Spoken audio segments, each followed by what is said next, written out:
yàlla dige na ne dina am ñu dugg ci noflaayam.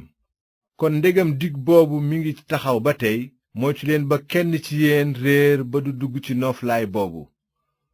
nun jot nañu xabaar bu baax bi ni ñoom, waaye kàddu ga ñu déggoon jariñu leen dara ndax boolewuñu ci ngëm ba ñu koy déglu. nun ñi gëm nag ñooy dugg ci noflaayam ni ko mbind mi waxe. giñ naa kon ci sama mer ne duñu dugg mukk ci sama noflaay, doonte sax liggéeyam bépp matoon na ca ba mu sàkkee àddina ak léegi.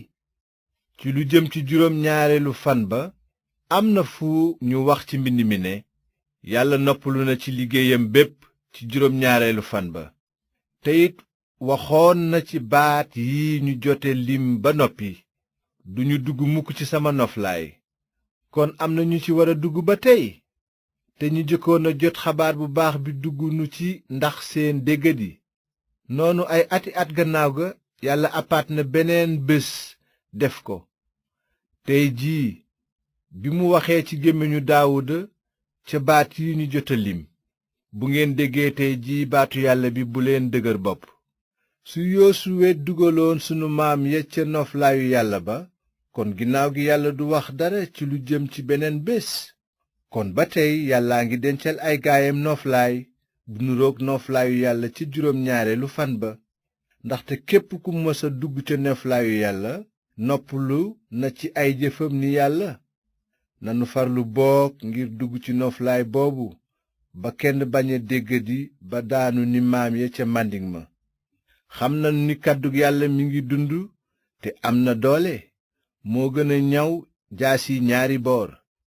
day dagg ba fa xol ak xel digaloo, ba fa yax yi ak yuq gi di tàqalikoo, te mën naa àtte xalaat yi ak mébéti xol.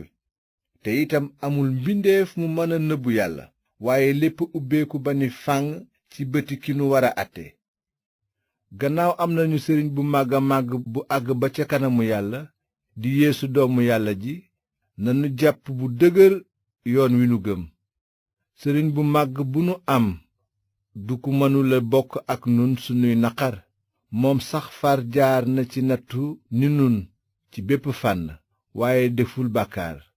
kon nag nanu am kóolute ci jege jalu yàlla bu yiw ba, ngir jot yërmandeem ak yiwam, ngir mu wallu nu fu soxla taxawee.